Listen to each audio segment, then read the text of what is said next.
વડોદરાના ગોરવા વિસ્તારમાં બની હત્યાની ઘટના પાનના ગલ્લા પાસે થયેલી બોલાચાલી ખૂની ખેલમાં ફેરવાઈ ગઈ।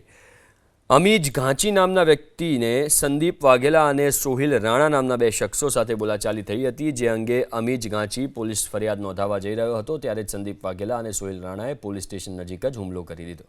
માથાના ભાગે લાકડાના ફટકા મારતા અમીજ ઘાંચીનું ઘટના સ્થળે જ મોત થયું।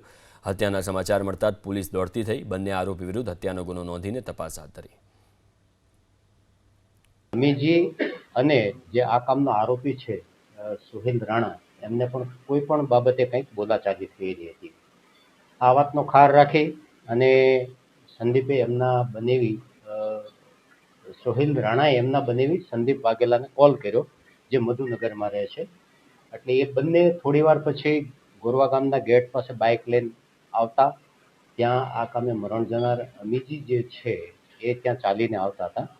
બાઇકમાંથી ઉતરી અને તરત અમીજીને માથા ઉપર 2 કે 3 સપાટા એમને મારેલા છે અને સ્પોટ ઉપર જ અમીજીનું ત્યાં ડેથ થયેલું છે।